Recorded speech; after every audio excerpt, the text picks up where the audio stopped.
Grace and peace, family. Grace and peace. Assalamu alaikum. Shalom. My hotel. Namaste.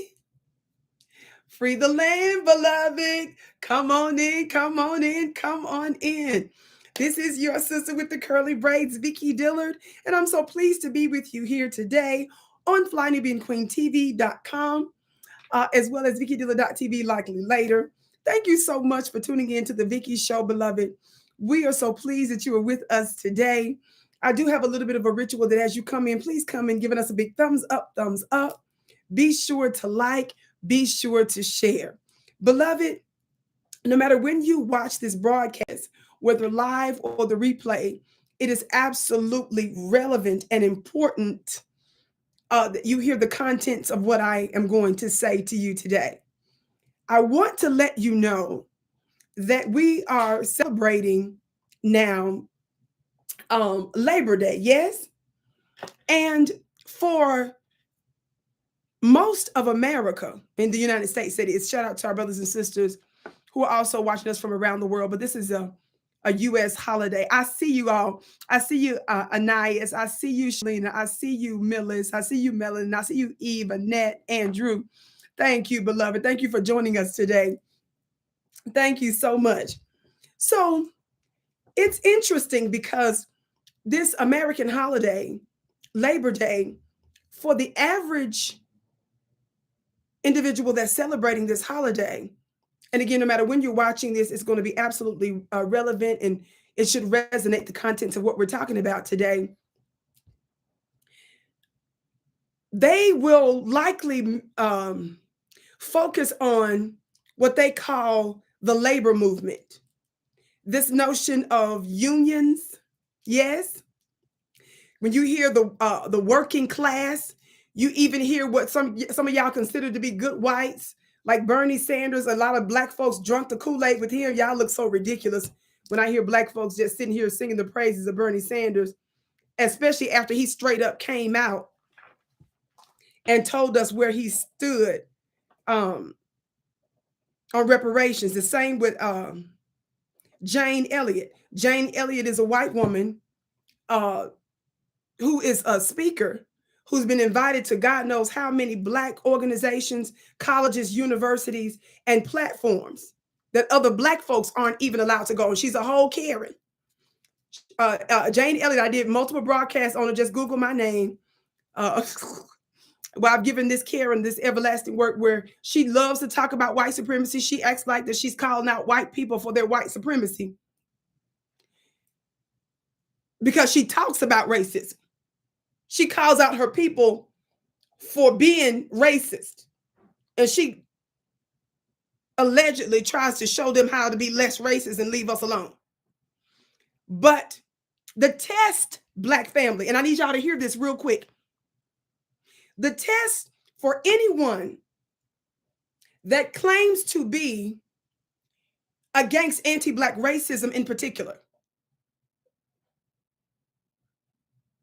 is never if white folk and if your open enemies and if your other groups are willing to discuss whether or not racism is real or was real. I need y'all to hear me real good because this is how y'all get tricked real quick. We give ears, we pay honorariums to white women to come to your colleges because she's got white skin and it looks good, like, oh, she calling out her own people. Listen, slowness, talk black to me, somebody. I'm bringing this up for a reason. And again, family, as you come in, be sure to come in, give us a big thumbs up, share the broadcast. We ask that you do that because it makes it more likely that other folks will know that we're here. It helps us to overcome some of the restrictions of the algorithms that make it impossible for others to know that we're here. So when you engage the algorithm, share, like, thumbs up, you help your other black family locate us. Yes? So no matter when you're watching this, please come in, give us a big thumbs up, share. You can share the link on your Twitter, you can share it on your Facebook, you can share it on your Instagram, you can share it, I'll say Twitter is now X. You can share it on any of your, for the most part, social media platforms. You can text it to someone. You can email it to someone. Be sure to do that. Don't just come here consuming this like you have no responsibility to share this information. We're at war. And it is not only my job to come to bring you prophetic and insightful knowledge and information. It's your job to spread it. Talk black to me, somebody. You should never be so comfortable to where you're just saying, "Ooh, that's my girl. I love what she says. I want to absorb this," and you do nothing about it. You help to keep us stagnant. You help to expedite our process when you share the information, and most importantly, you figure out a way to share it. Be it far from us that we make go viral other videos for people who are strangers to you. And that's fine. I'm a girl. I like to like on girly things. I like on and share a lot of different things, but I don't ignore the important things. Talk black to me, somebody. So it's up to you to have the presence of mind, the intelligence to click the button and to be sure to share the broadcast and this message with other people. That's your job to expand this message. Yes, your sister with the curly braids spreads her content and messages on different platforms. But it's not just my job to spread myself thin, to do different broadcasts and shows on other platforms, to spread my message in multiple fields. It's your job to make it so. Talk black to me. And I should never have to prompt anybody to do it. You're not doing me a favor. You're not supporting Vicki Dillard. Are you out of your mind? You're supporting yourself, because I'm a voice for the people. Let me say it again. Some of you got things twisted. Oh, let me support her broadcast. Let me support her show. Are you out of your mind? You're supporting yourself, silly. Mainstream media is not talking about this kind of stuff. Your black bootlicks are trying to get in where they fit in so they can get biscuits and bones. Somebody say sit. Somebody put a doggy bone in the chat. God, today, that's all they about. They about that bone life. They about them bones and biscuits. So don't act like you coming over here doing me a favor. Let me go on and give her this like. Let me go on and give her this view. Just move on. Talk black to me. I got to be real clear. Now, let's get back to this notion of Labor Day. So I was making the point earlier that when we, no matter when you're watching this, America is celebrating Labor Day right now. And you're going to hear a lot of talk about the so-called working class, and you're going to hear a lot about labor unions and stuff. Now, to be clear, don't get confused about what real labor is. Don't you let them get away. Don't you be responsible. Don't you be one of the ones that's responsible for not discussing what ought to be discussed on this Labor Day. Labor Day, beloved, no matter what they say, is not just about the white working class that Bernie Sanders and Jane Elliott love to talk about. The test for all white people that claim to be about the poor and about exposing anti-black racism and white supremacy is not it's not about whether they're willing to talk about it. When you look at people like the Jane Elliott's and the Bernie Sanders, I'm just using these because these are white folks that are still making the circuits, that's loved by a whole lot of black folks, and a lot of black folks pay these folks and give them platforms and work on their campaigns, push their messages and stuff. Because y'all think y'all say, well, they for us, they like black people. They call out white supremacy. They call out the establishment. The test for anybody that we would deem to be some kind of ally of ours that's not black is not merely if they're willing to chit-chat about whether or not white supremacy and anti-black racism exist or existed. The test is whether they are pushing remedies for such racism. Talk black to me. Y'all know the Vicki Show is the home of the hand claps and the gavel raps. I'm going to say that again. The Vicki Show is the home of the hand claps and the gavel raps. The OG, the original, baby. Before I came to these platforms, baby, I was having the gavel 18 plus years ago and brought it with me when I brought the Vicki Show. Let's be clear.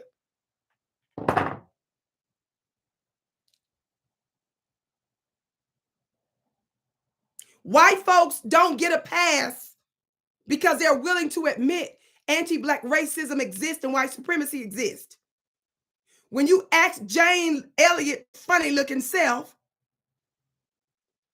who you disgusting Negroes pay her mortgages and bills to bring her in,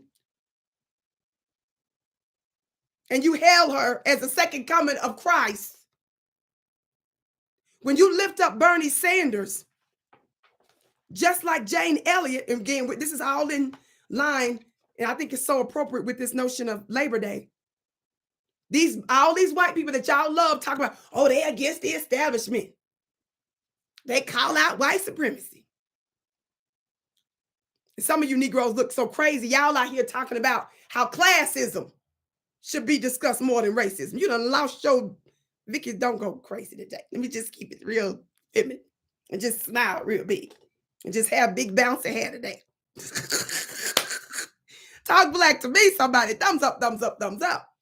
Come on, family. Hit that thumbs up button. Share, share, share. Katrina said no notifications. Sis, you know how they do some of the people.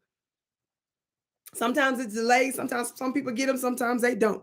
But that's why I asked you to share the broadcast, because I believe at the right time, the right people will hear the broadcast. Let me say this real quick. Are y'all listening to me? The test is never whether or not white folks will talk about whether or not white supremacy and racism existed. The test is always, are they for reparations? Are they for literal action to remedy and to do something about it? Somebody black talk black to me. Did y'all hear what I just said? How many of my old school day ones from years ago remember me doing back-to-back broadcasts on Jane Elliott? And I played you all. Shout out to my brothers from Hip Hop Uncensored. They got several platforms. And that's before I even knew them well, because I went off on them too. And for having this lady on there. And they brought me on the platform after that. You know they're a real one. That when your sister with the curly braids can rebuke and correct you, even though I gave them props, because how they checked her. I did give them props. But I kind of rebuked them at the same time. Out of nowhere, I got an invitation. They have you on their platforms multiple times, y'all. Your sister went off. But how many of you all know that the test is never about whether or not white folks are willing to talk about white supremacy and anti-black racism? It's always about whether or not they're willing to do something about it. Tropical Punch said, I remember that. Oh, Tropical Punch, your handle sounds familiar. Talk black to me, somebody. Now, of course, we get in where we can fit in with other legislation that they're for, but we're not fixing to go. We're not getting ready to sing your praises and call you a prophet like Sean King called Bernie Sanders a prophet. You out your mind. What's the matter with y'all? I said, what's the matter with y'all? Bernie Sanders, we love Bernie.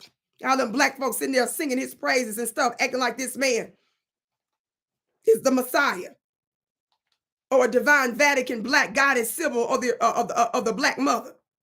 Funny looking self. Copyright Act of 1976, allowances made for purposes such as fair use, criticism, comment, news reporting, teaching, scholarship, and research. Fair use is use permitted by copyright statute that might otherwise be infringing. Nonprofit, educational, personal use tips to balance in favor of fair use. Let me give you a quick example. Why is Vicki saying that? Let me see if I get my sound right. Is this it?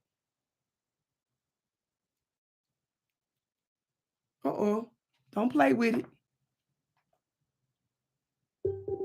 While I'm getting my sound together, family, everybody hit that thumbs up button, share, share, share. Exactly, Israelite Polite. You said Killer Mike. Y'all remember that? Killer Mike, y'all remember me going off on T.I.'s silly self? T.I. was just slobbing and licking. What did T.I., was it the T.I. and Killer Mike? What was they calling her? What were they calling her? Y'all just disgusting. Y'all just was humiliating. Shut up.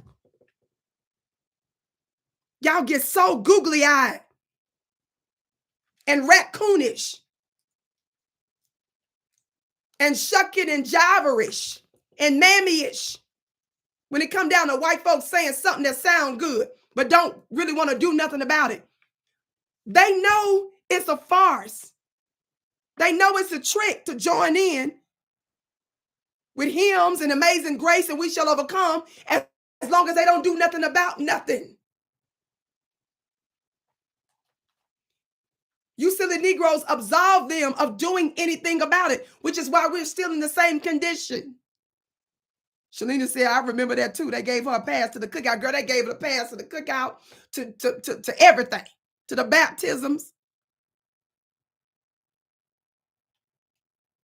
Funny looking self. What did T.I.'s funny looking self call Jane Elliott? Y'all remember that? Exactly, Nia. We're looking for tangibles and not symbolism. And this is why they mad at us.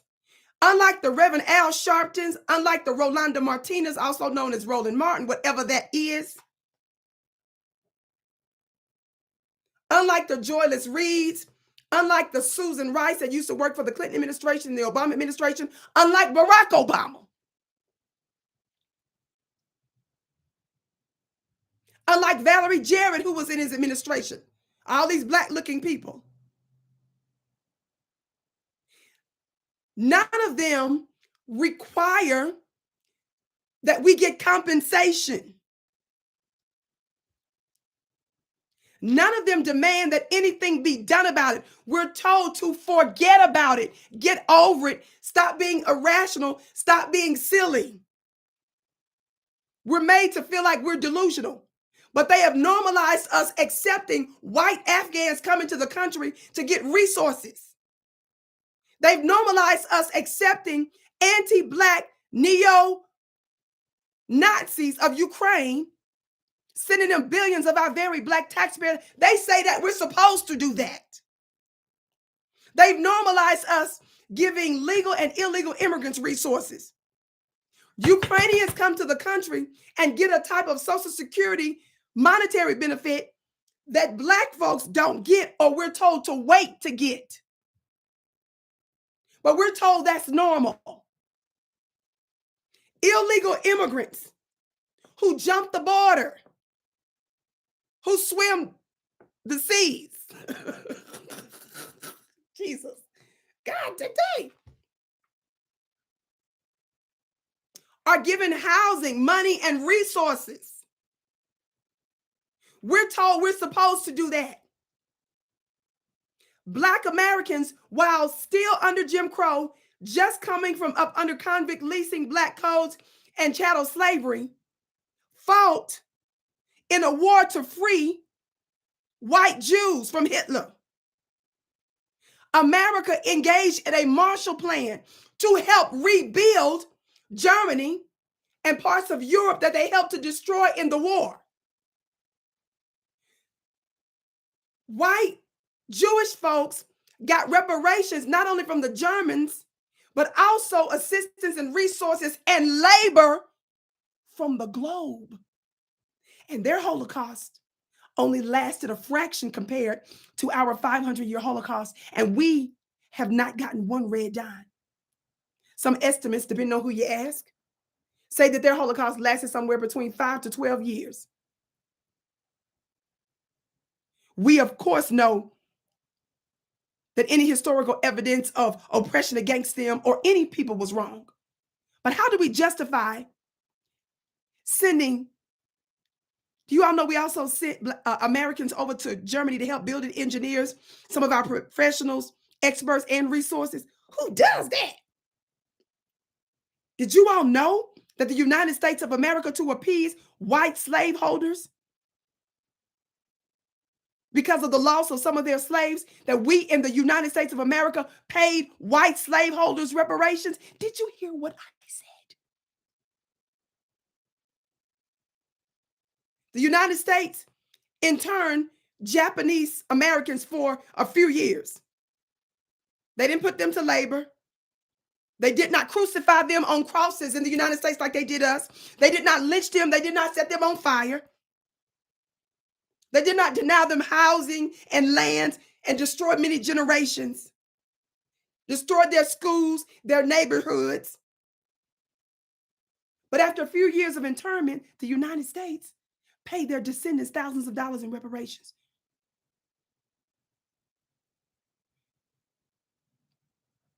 The red-skinned native Indians, and of course we know the original natives are actually black-skinned folks, even though we Say shout out to the red-skinned natives and so forth and so on. We don't discriminate, but let's just be clear. The original so-called natives, the original so-called Indians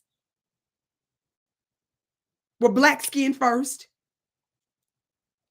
Some of the treaties that the United States had specifically were supposed to be some benefits to us, but we've justified giving an overwhelming number of red skin.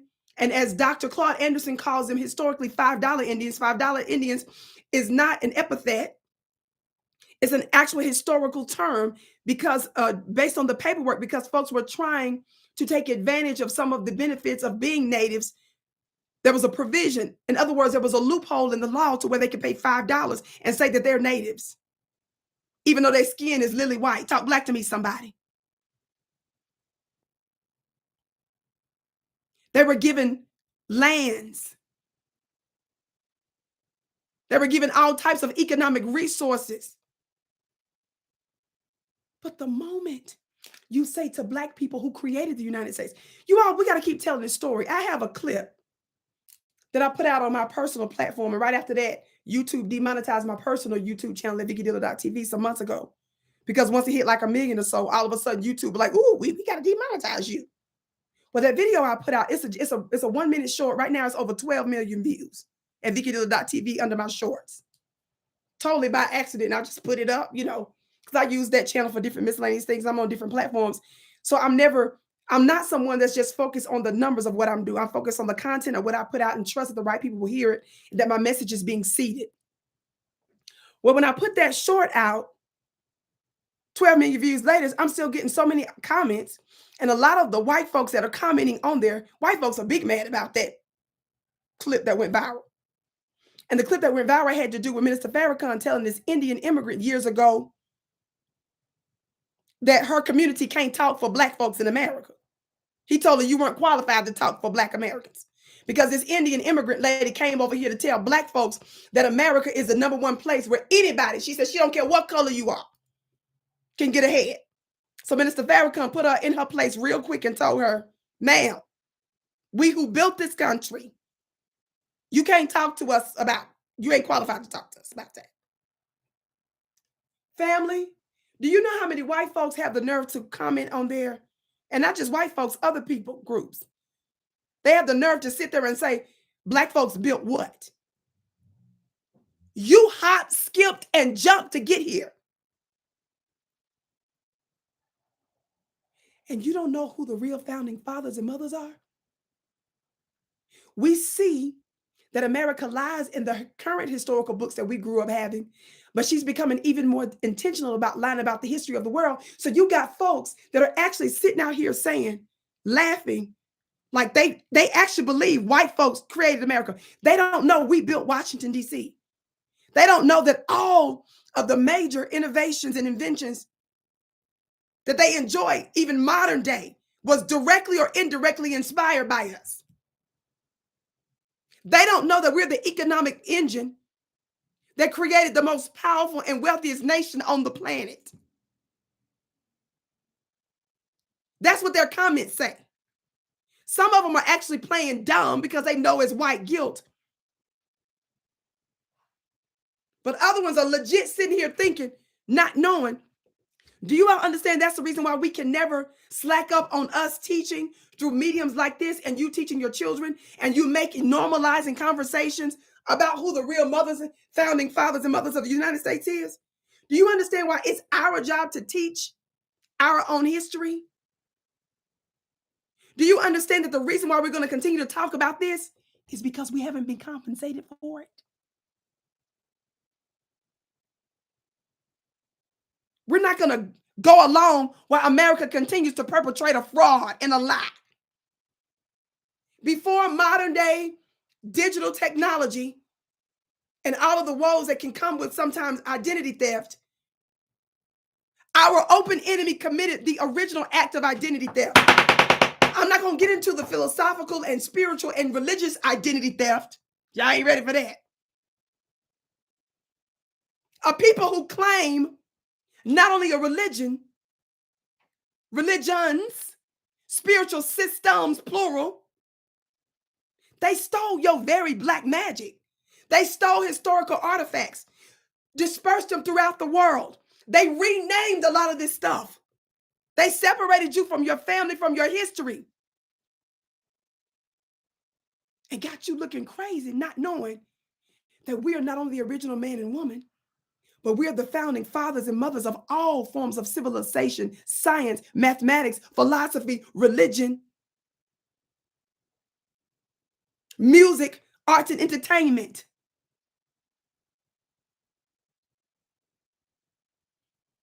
We are literally out of our minds. We are suffering from temporary amnesia. But baby, I'm getting ready to jog your memory. Talk black to me. Y'all hit that thumbs up button. Share, share, share.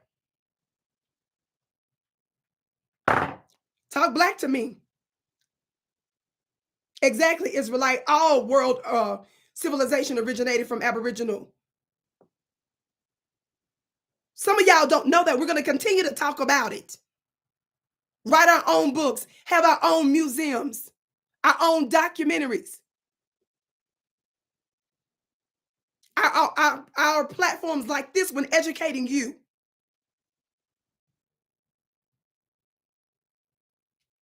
They on there commenting. You done came over here on our Black Nightmare and gonna come over here talking about y'all invented what?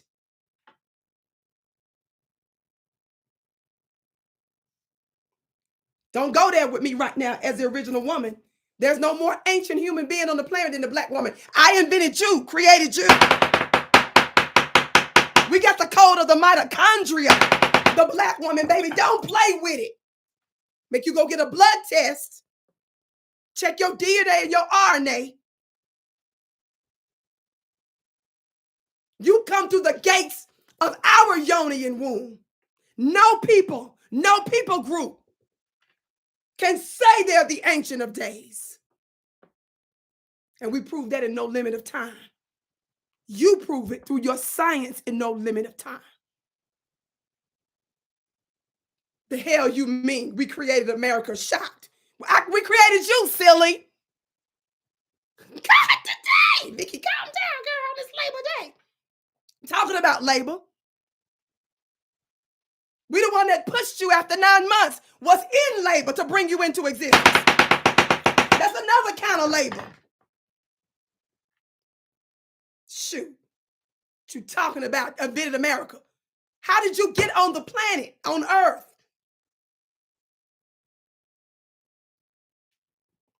You sang that song in Sunday school. Red and yellow, black and white, they're all of them. Yellow, black, white, red, no people group can claim to come to planet Earth, say they come through first the womb, the yoni of a Black woman.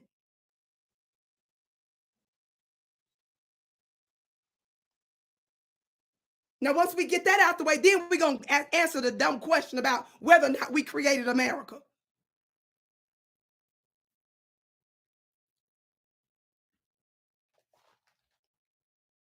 Thumbs up, thumbs up. God, today I just went all the way out. Y'all hit that thumbs up button. Barbara said that dark portal. You better tell them about the dark portal. By the way, my book is going to be coming out soon called The Dark Goddess Invasion. Book I've been working on for years and years and years. And due to health and some other things, I'm just now, this is the appropriate time. I see why Spirit allowed it to be delayed. Seeding this reality into the earth with your funny looking self. Did you create America? Silly, I created you, human beings. I created you, dummy. I'm your mama. If I'm looking at a 98-year-old Indian woman, I'm your mama. I'm looking at 88-year-old Karen, I'm her mama.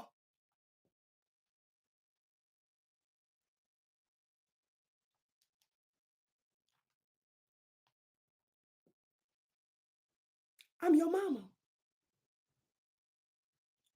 That's right, Danny. You're welcome. Y'all know me good.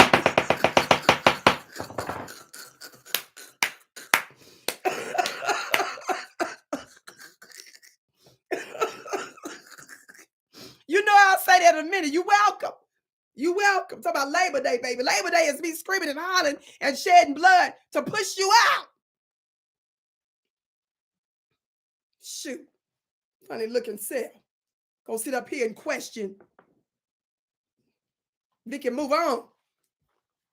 Y'all hit that thumbs up button. Share, share, share. Thumbs up, share, share, share.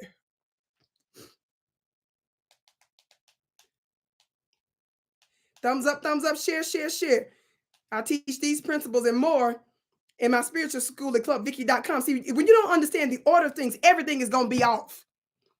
Did y'all hear what I said? It's important that you know the truth of a thing so that you can put things in proper order and know where you derive your power and your energy from. You better talk black to me. You are weakened when you're ignorant of this. You can't tap into the unseen supernatural powers to know what you don't know and to manifest unfair advantages in every area of your life when you are ignorant of such things. Somebody black talk black to me. Another reason why you need to join my mastermind school at OPWVICKI.com.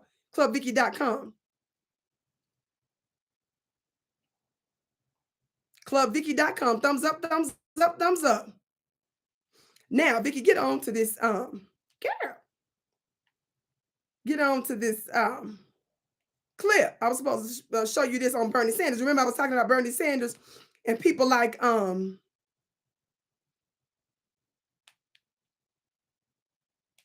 Jane Elliott's funny looking self that's sitting up there talking about white supremacy. But the test, as I keep telling you all, is not whether or not you're going to find white people that's willing to talk about white supremacy and racism. Let me tell y'all something. Some white folks refuse to talk about white supremacy and racism at all because it automatically shows their guilt and their complicity, but also their responsibility to repair. And they don't want to do nothing about it. Then you have another group of a more insidious group of the oppressive class, we're going to call it. And we know not all white people, but the ones that to whom this applies. You got others that say, hey, I'm not going to deny white supremacy and racism. I'm going to join in with black folks and talk about how it exists and how we overcame it. White folks there's a group of white folks that don't feel bad because they thinking, well, hell, we ain't got to do nothing about it.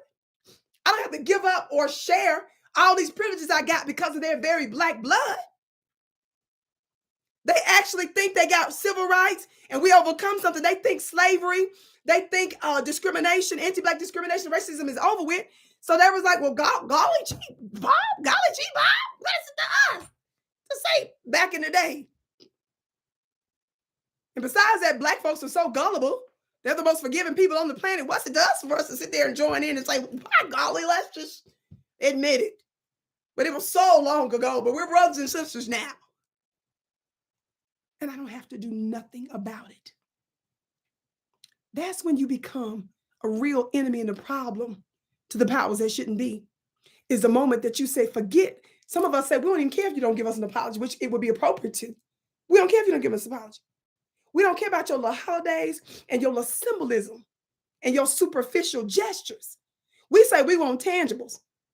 We say we want reparations. That's when you start becoming a target and becoming their enemy. It's when we say, no, you got to do something about it. You got to do something about it. You can't just be hitting us all upside the head and killing us and eating our body parts. Enjoying the whole country, the world we built for y'all. And you don't supposed to do nothing about it. Oh, no. Oh, it don't go like that.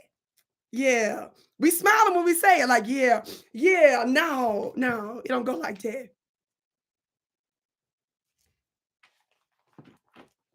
And that's within that context is how I bring up Bernie Sanders' funny looking self, y'all's a favorite, and Jane Elliott. Did I get my sound right? Y'all supposed to get my sound right, and I done went off on everything. Y'all hit that. Be sure to join OPWVICKI.com. It's a very affordable school. Your life will never be the same. I'm teaching you sacred secrets that's going to reshape you, remake you. Family, this is not something that any of you can afford to pass up if you are looking for more profit, more purpose, and more power in other areas of your life. We are at war in a way that no other people group is. We're seeing the upheaval throughout the world, certainly.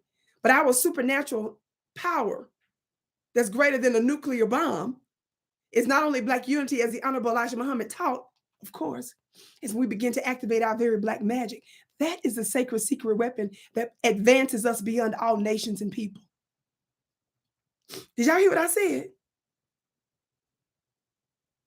It's your supernatural black magic. I didn't say this is a religious course. It's a spiritual course. Your essence is spiritual. So that's why this is relevant to everybody. ClubVicki.com, ClubVicki.com. The link is above. Beautiful black goddess. Thank you so much. Family, what did Bernie's funny looking self say? And you also don't support reparations for slave descendants rather, are low. And why don't you support reparations? Well, first of all, our poll numbers are not low.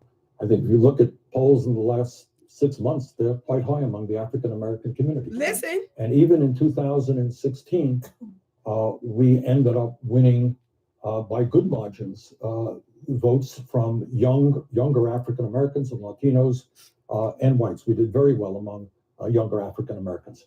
Look, I happen to believe that at a time of tremendous disparity, the wealth gap, for example, between the white community and the black community is like 10 to 1. Health disparities are terrible. Environmental disparities.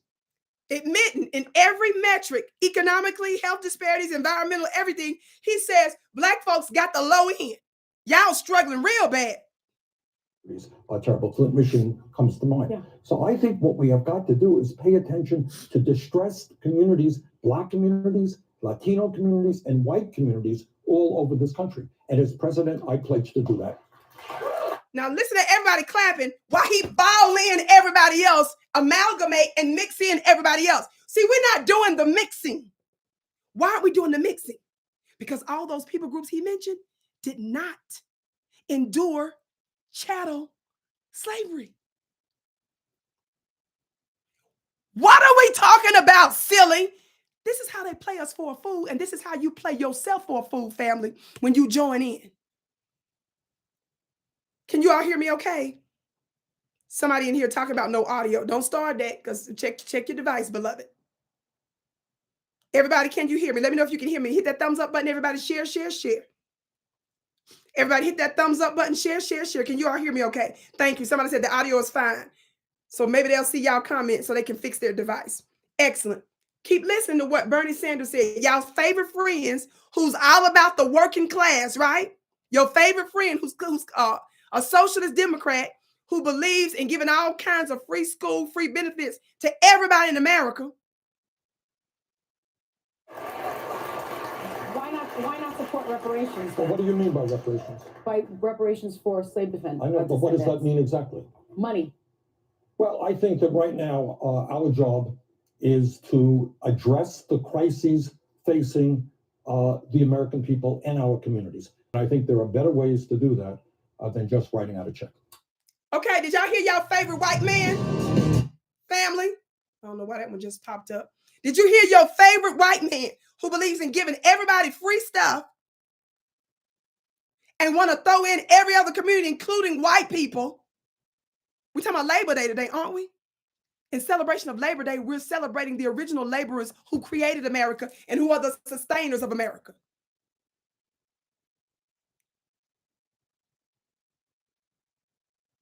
Don't let them trick you into talking about all these unions so that white folks, who they consider to be the working class, the only reason why that's even a thing to where whenever folks, including Bernie, whenever they talk about the working class, he means white people. And the reason why that's such a big deal that they have to appeal to white working class is because white people are upset that they ever had to work.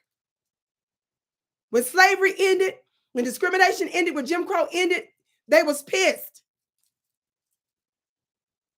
That's the reason why you always hear me read from this little mini book talking about how white folks got so rich. The untold story of American white supremacy.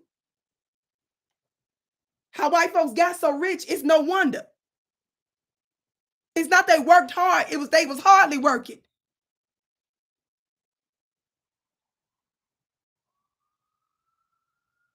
The reason America got so rich and white folks got so rich was because of our free labor.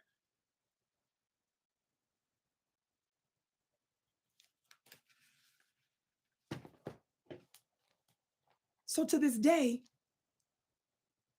when Bernie, who believes in giving everybody free school, free this, free healthcare, free all that, I'm for all that. But when you say the founding fathers and mothers of this country, what about them? No, we all got to get some.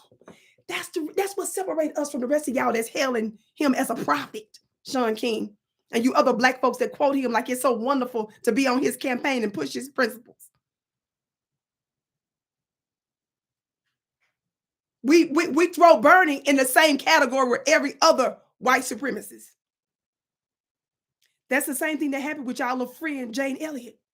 Jane Elliott was all about that life. She done wrote all kinds of stuff, come up with all kinds of stuff about white supremacy. She done leveled up talking about white supremacy.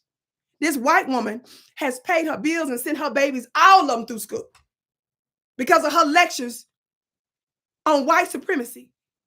But the test was when Black folks asked her, well, do you believe in reparations? And Jane Elliott showed herself to be a full-fledged Jane. She came out in full Karen Gretchen colors. And she was aggressively mad when they told her that we deserve reparations. How could this white woman who made a career out of talking about white supremacy for decades become so belligerent the moment you said reparations? Because she doesn't mind talking about it. She doesn't mind paying her bills and writing pieces on white supremacy and speaking at Black colleges and universities. Silly Negroes, you done brought a white woman up in there. Have you brought your sister with the curly braids, Vicki Dillard, to your college and university? Have you brought Dr. Claude Anderson there? But you got her there because she white and tell her, oh, she talking about her people. Ask about reparations. She was so upset.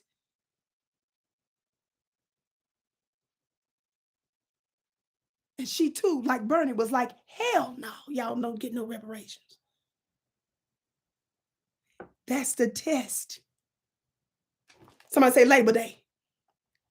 Don't get off into these miscellaneous conversations just about unions. By the way, we know that some Black folks do hold quite a bit of power in some of the unions. We don't take that away. But don't forget, for some of you that don't know, that some of the labor unions were actually started by white folks in opposition to Black folks. And this, of course, just makes sense. White folks weren't building houses and buildings. White folks were not responsible for working and using their labor and skill for nothing. They facilitated Black labor. So when white folks ended up having to work, they started to create unions when they were involved in unions to fight against and to restrict Black folks. Why? Because obviously, somebody say obviously, Black folks were the most skilled workers. So they were the biggest threat in the workplace. White folks weren't working. They was working you, but they weren't working out. They weren't building nothing, creating nothing, processing nothing, manufacturing nothing. So the moment white folks had to start working, the most skilled workers were who? Black folks. Somebody say, obviously. So in the scheme to discriminate and to prevent our rise and decent wages on the job, that's when they started to be involved in unions to work against you. Study your history. Now it's evolved, in some degrees, devolved into what it's become now, where Black workers are getting involved and some of them actually hold decent positions. But I just got to get you to understand the history of this and how it started and how we as Black folks still demand our reparations.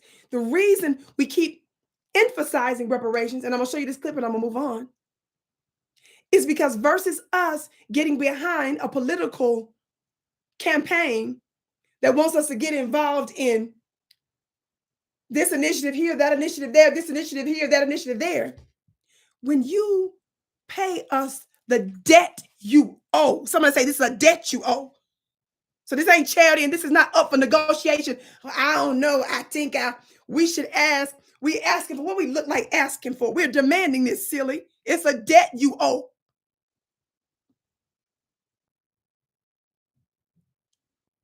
Watch this. Hit that thumbs up button, everybody. Share, share, share. For those of you that's tuning in, my name is Vicki Dillard.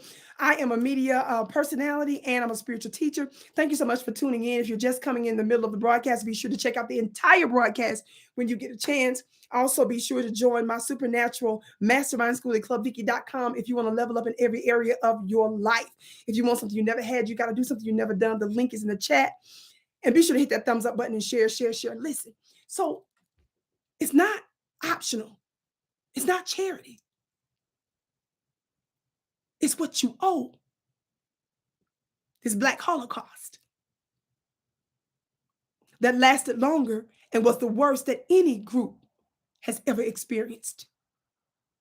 It's still going on today. Watch this. So white folks got mad they even had to work. The most skilled workers were Black folks. They started the labor unions to work against Black folks to restrict them. Watch this. Thumbs up, share, share, share. So,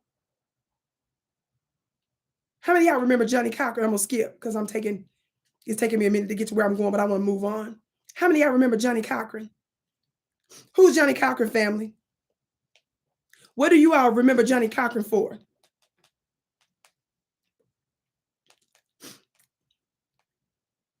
Y'all remember Johnnie Cochran? Please tell me you remember our beloved brother, Johnnie Cochran. Yes. He was the Black, intelligent lawyer who was the mastermind behind the victory of O.J. Simpson. Of course, O.J. picked him because Johnnie Cochran was a master in the courts, period. But some of us know this, and this is circulated a long time ago, even on Black Twitter and other social media spaces. I've done this broadcast on another platform that I'm on as well. We've discussed this here and there in the past, but I want to bring this up again, especially in celebration of Labor Day. This is so appropriate because we're not getting ready to relent on reparations. And the reason why I want to say this really quickly, my point earlier when I said getting behind a candidate or a political campaign, the reason why we're emphasizing reparations over anything, family, is because do you know that when you get behind reparations, you are automatically addressing other areas? You're automatically addressing crime. You're automatically addressing education disparities. You're automatically addressing business disparities. You're automatically addressing health disparities. You're automatically addressing housing. Because we find that the root of a lot of these disparities and issues is lack of economic parity. Do you understand what I'm talking about? So do you all understand that this is the reason why the preeminent political campaign push should be reparations, because it's all encompassing. It addresses some of the very things that they tell you they want you to get behind this business, get behind this business initiative, get behind, this housing thing here, get behind this healthcare thing over here, get behind. Do you know that America paying reparations to foundational Black Americans, Native Americans, Native Black Americans, do you all know that automatically addresses a lot of the other stuff that they're pushing? So when they want you to get behind this one initiative over here, and you be like, well, yeah, I am for free healthcare or free education. Yeah, that sounds good. But do you all know that the overarching things, majority of those initiatives that they break up, that they trick you to get behind, is meant to get everybody else to benefit from it? Why should Black folks be sitting up here agreeing with Bernie Sanders that his fellow white working class folks, whose ancestors, many of which are responsible for our enslavement, and even if their ancestors weren't, white folks are the ones, no matter where you stem from and whether or not you were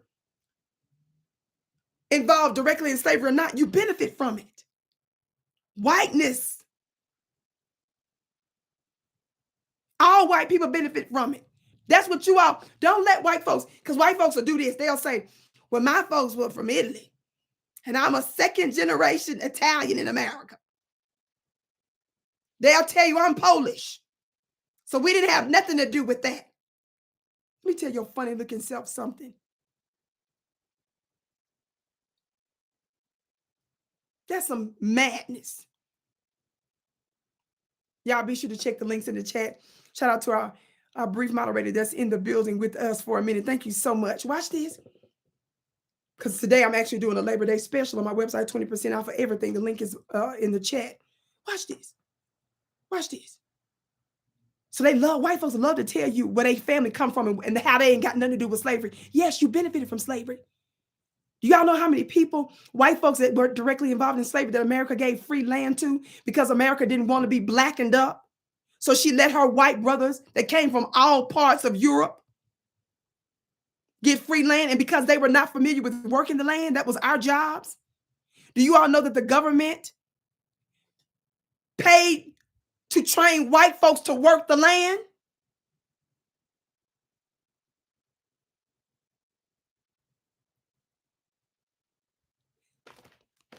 The reason why I quote this book, How White Folks Got So Rich, by the way, you can get this at NOI.org, their bookstore, NOI.org. Watch this. A brief overview tells you these are the many loopholes of how white folks got so rich. Somebody say it wasn't just slavery. That was bad enough, right? It wasn't just convict leasing. That was bad enough, right? It wasn't just sharecropping. That was bad enough, right? It wasn't just the multiple black codes. That's bad enough, right? It wasn't just Jim Crow. That's bad enough, right? Within all of those things that I named, more specifically, is what they call the Indian land grab, the country itself.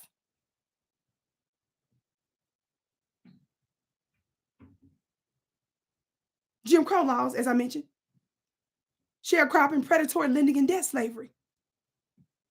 Racial cleansing of American labor. How many of y'all know the Compromise of 1877? Citizenship and immigration for whites only. Are y'all hearing me? Plessy versus Ferguson. I'm giving y'all specific legal things on how America got so rich. White America got rich. The president of white supremacy. How many of y'all remember reading about Woodrow Wilson? Public education, the public education. Student debt, the stock market, the race roulette. Subprime mortgages, sundown towns, Homestead Act, Farmers Home Administration, public housing, the projects, Federal Housing Administration, the black tax, Social Security and pension, unemployment insurance, National Recovery Act, the Great Depression's Negro Removal Act. How many of y'all knew about the National Recovery Act, the NRA, the Great Depression's Negro Removal Act? White folks love to talk about the Great Depression and all that they went through. Do you all know the tricks and law that came with all of that? Page 85 of the book talks about the National Recovery Act, the NRA, the Great Depression, called the Great Depression's Negro Removal Act. No group was harder hit by the Great Depression of the 1930s than black folks. By 1932, about half were out of work. In some northern cities, whites called for blacks to be fired from any job as long as there were whites out of work. Terroristic lynchings of blacks surged from 8 in 1932 to 28 the next year as economic pressure inflamed an already hostile white population. So when white folks was going through hell and depression, they started killing more black folks. Somebody say, calm down, Vicki. But how can I? America got a whole lot of black blood on her hands. And so do all the rest of you that come here legally or illegally to benefit from it.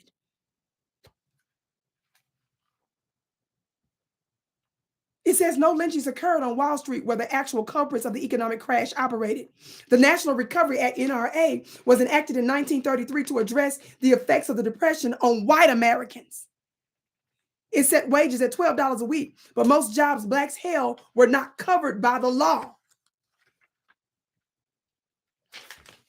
So employers reduced blacks' wages in order to raise the pay of white workers to meet the NRA wage requirement. So even when white folks were struggling, Bernie,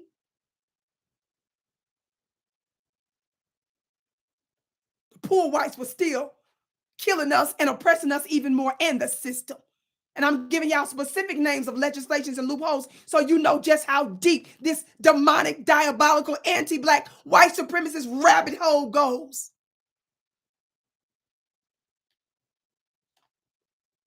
according to Georgia peanut farmer and the U.S. President Jimmy Carter, quote, by law, the average Black family got only $8 a week because the presumption was that they could live more cheaply. Who said that? The former president of the United States admitted that, Jimmy Carter.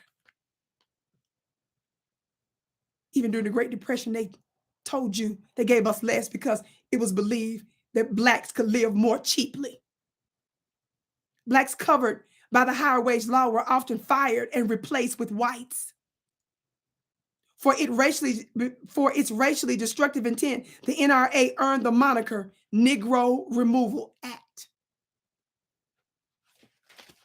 What are some other laws besides the ones you just mentioned, Vicki?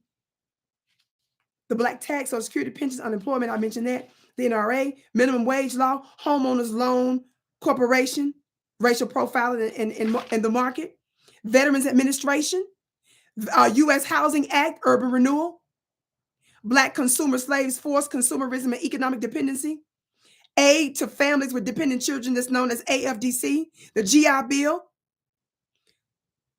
for white veteran programs, and then the GI Bill education, not for GI brothers.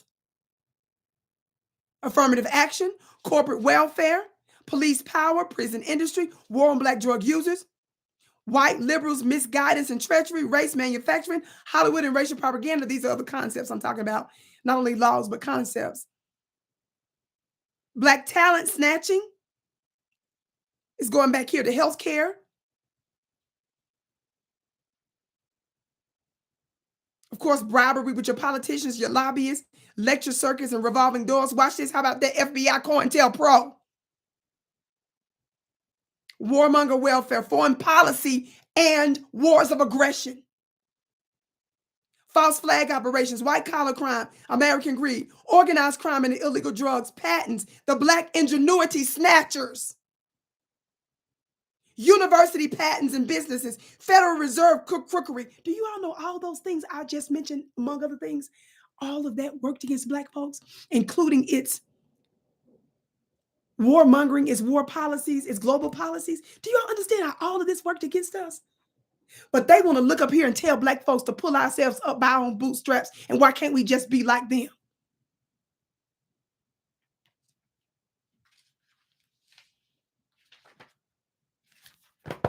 Vicki, get off of that. I'm not gonna read no more of that.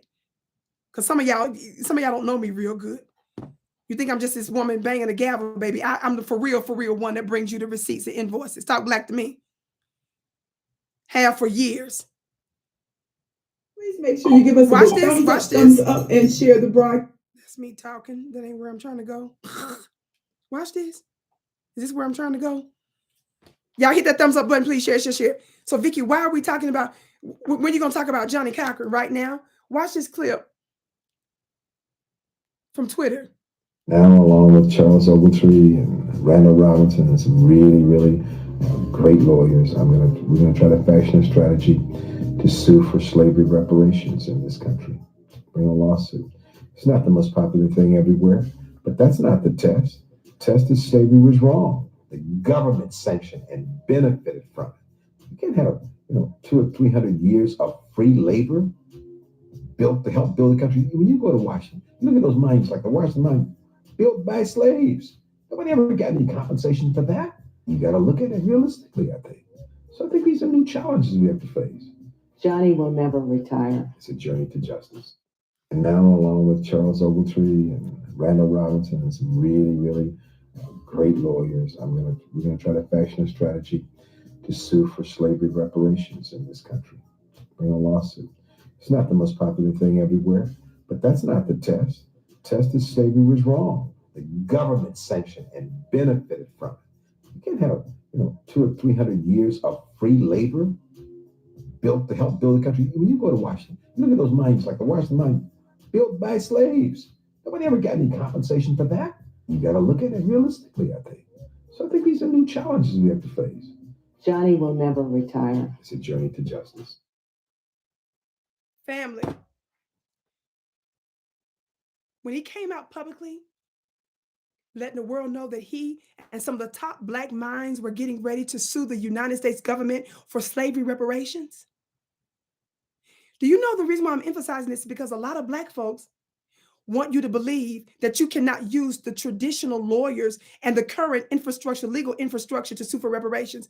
What was Johnnie Cochran, who had a proven track record and who knew the system, the legal system in the courtroom better than anybody? What did he know? And what was his strategy that he was planning to implement to sue for reparations of slavery? Here is a man that is a traditional lawyer that worked inside of the system, that was not proposing some novice form of a set of legal laws to come through the back door type or go through a window. Or no, he suggested using the actual regular system itself. Some of you Black lawyers, where y'all at? And I guess some of the Black lawyers are wanting to know, are we going to put the money up so that the Black lawyers can spend time to sue the government for this and so much more? How is the government paying out all kinds of other stuff? How are corporations and white folks having big pharmaceutical companies pay white folks because white folks got themselves hooked on drugs, opioids? Do you all know that they've won millions and billions of dollars in lawsuits blaming the pharmaceutical industry for white folks accidentally getting tricked up and becoming disproportionate drug heads? Do you know that the heroin crisis, which white folks were the unintended victims? You know, crack cocaine was directed at Black folks. Heroin and other drugs were directed directly at white folks, but at black folks. But white folks are accidentally getting caught up in it. Do you all know that they actually propose and they actually have clinical facilities, medical facilities, so that white folks can openly smoke heroin because so many of them are dying? There's all this compassionate program and stuff. Do you know that those are just legalized trap houses? Do you all know that your government and local and state agencies sanction legal trap houses for white folks to safely do drugs? But did they propose that for you? This is the reason why Black folks, I keep telling you, there's a government you can see and there's a government you can't see. I keep telling you that it looks like they're going to get away with the stuff that they've done to us, but do you not understand that in due course, they will actually implode and they will actually help to destroy themselves? I teach this in my school at clubvicki.com. Click the link. So to your trap houses, they throw you in prison. They first make the drugs and bring it to trap you intentionally. But white folks accidentally got caught up in it. My question is how is it that white folks are actually legitimately getting lawsuit settlements to the tune of millions and billions of dollars because they got trapped, they got hooked on prescription drugs and opioids? But the government admits that it flooded our community with drugs. It destroyed Black families. You tell me no Black attorney or law firm is capable of suing the U.S. government for doing that? That's what I'm saying. We're going to have some real strategy sessions about how and who we're going to point to, the Johnnie Cochrans of the world, modern Johnnie Cochrans of the world, Johnnie, men and women, Black women and men, and how we can help fund and have money on retainer for them so that they can do the job for us. We have more merit and basis to sue the government for not only chattel slavery, their crimes of Black codes and all this. It never ends what we can sue them for.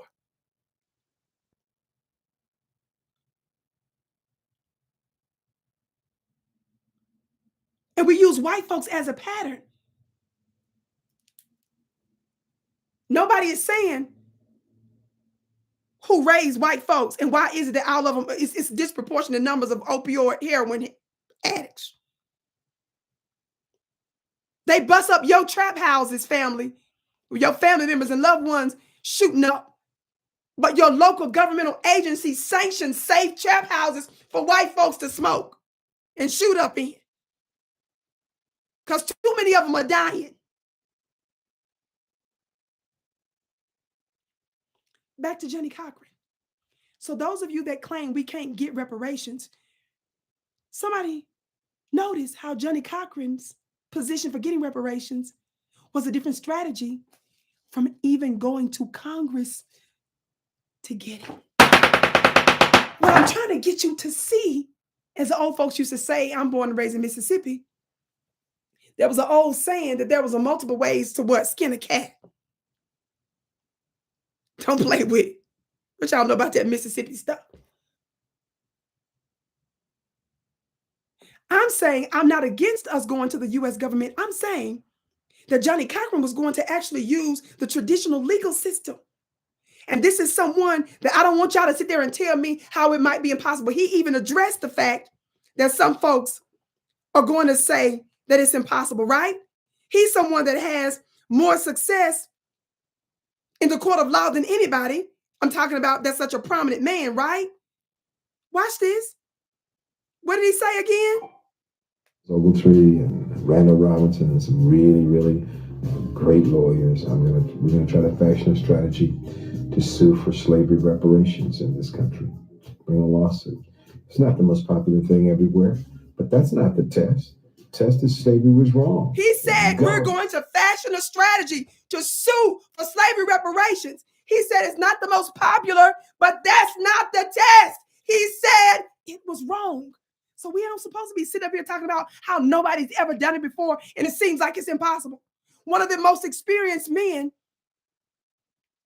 in the legal court of law said that he and some other high-level Black legal minds were going to fashion a strategy. And he says he knows it's not popular, but he said that's not the test. The test is not 90% of whites that don't think we should get it. And that handful of bootleg Negroes that don't think we should get it. He said the test is that slavery was wrong. And he was going to use a legal system to fashion a strategy to get it. So I'm just seeding out to the world on this Labor Day that we use our beautiful Black legal minds to figure out what strategy was he talking about.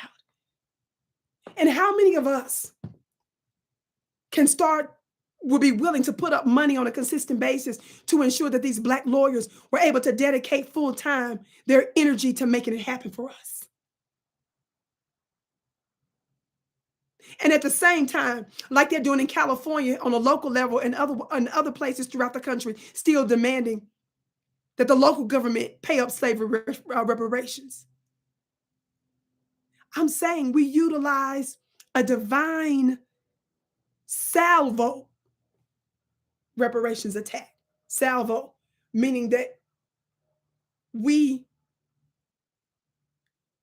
shoot all at once. And when I say shoot, I'm not talking about literally, family. Talk Black to me. I'm talking about we use a strategy to go with the Congress to do it. We go with the strategy for local governments to do it. We go through the strategy of using the court of law to do it. Talk Black to me. After he came out with that, he dealt with some serious disease. He said he was getting better. And then after that, he was dead. I find that extremely suspicious because one of the most capable Black minds who not only had the divine intelligence, the favor, the money, and the resource to do it, because he had the resources to spend time to sue the government. Johnnie Cochran had the swag, baby. God, today!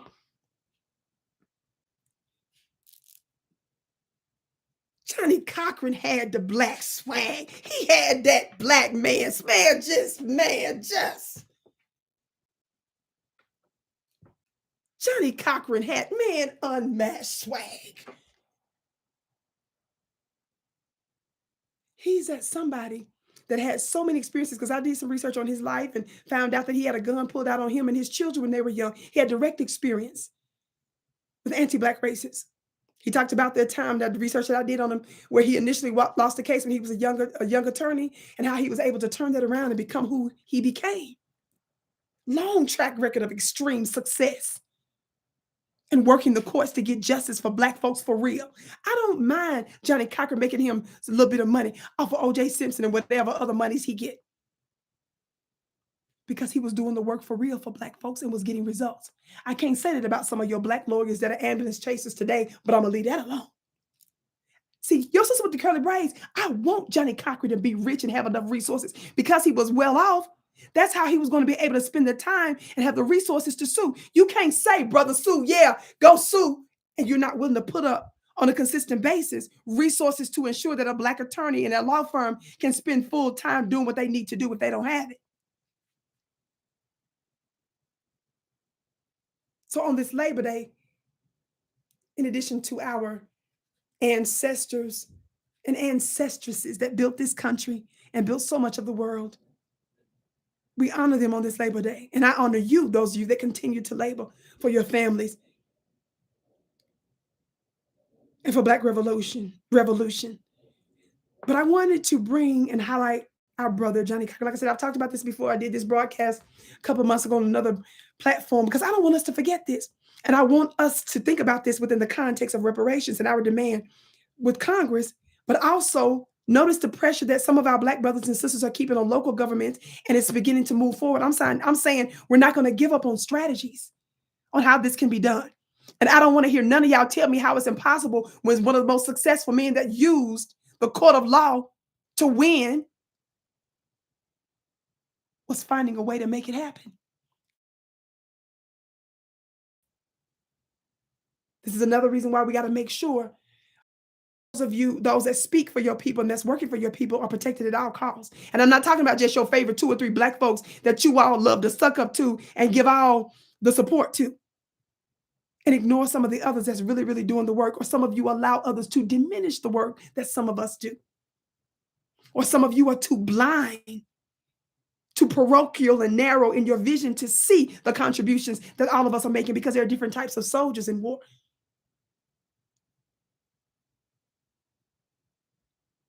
I want you to replay this video, and I want you to watch that video clip of Johnnie Cochran over and over again. Cheryl said, Vicki, you are amazing. Oh, you're so precious.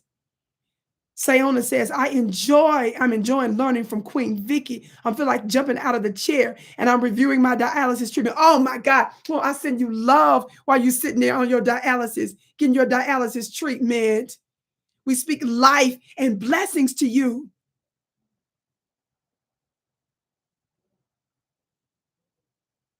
This should be our thinking. And Johnnie Cochran was extremely powerful. And Johnnie Cochran was hated amongst white folks for a long time. He talked about how he had to keep security around him for a long period of time because he was getting death threats all the time. We're in war, family. Media is warfare. Some of you all don't know the attacks that we deal with from within and without. Business is warfare, as Minister Farrakhan has been teaching Black America for a long time. How do we know that business is warfare? Let's just look at slavery. America went to war over it. America destroyed Black lives. America ate Black bodies. America crucified Black bodies because of it. And she continues to make mischief with it today. So when you go in business, you can't be stupid and disrespectful. And woe to you, Black folks that are responsible for helping to destroy Black businesses. I said, woe to you. May you get it before our open enemy gets it, because you know better. The separation, as it's written, has to take place first from within before without. We got to get rid of the enemies within, because you're even undermining our initial movements. You got Black folks that's undermining Black progress, Black business. And some of you co-sign that mess through your wild ignorance. Some of you do sneaky things behind the scenes to destroy others. Some of you do preemptive acts and you hide your little bloody hand. I received some information not too long ago from a particular investigator about somebody that being looked into, that they're claiming has something to do with destroying other platforms of other Black folks. They may have some evidence of it.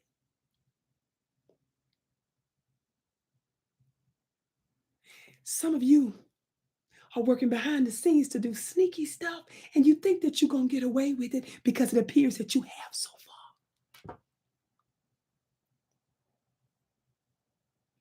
Some of you text, some of you meet up, some of you are on the phone, some of you are emailing and strategizing to destroy people because of your own jealousy and your own competition. Woe to you, woe to you, woe to you, baby.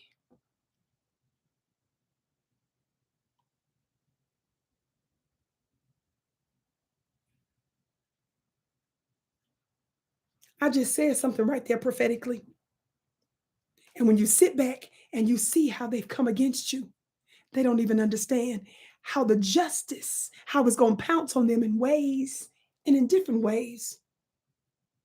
That's going to really make the difference. And we don't have to keep, I say this all the time, I don't do regular threats to people to remind them of how powerful I am and how my spiritual court is going to handle them in due course. I don't do that a lot. Even when I feel pressure from those around me. Why don't you address this? Why don't you tell that one? Are you out of your mind?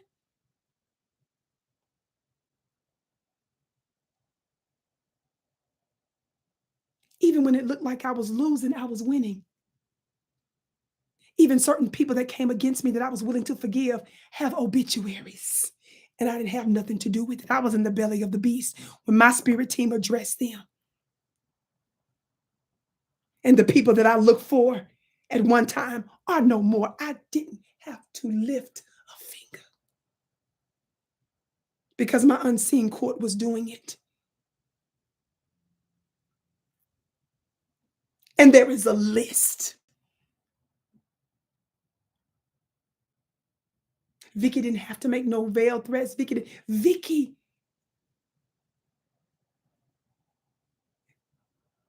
was taken to a land and a state and a city that she didn't want to go to. It looked like I lacked power. It looked like I lacked control over my own life. It looked like I was helpless while I endured public slander meant to shame me and lies and misinformation and the like. But baby, and my court reminds me often, we did that and we're just getting started. Don't play with it. I said, don't play with it. Everybody hit that thumbs up button, share. Be sure to join my spiritual school at clubvicki.com. I've got some appointments this week, so I can't guarantee, but I'll be back on, family. But just make sure that you watch the Vicki show here on FlyDubeandQueenTV.com, that you rewatch, that you share it with others. And again, join my school at clubvicki.com. I wish you the best. I'm your sister with the curly braids. I bow to you. You are my bliss. I can't wait to see you again.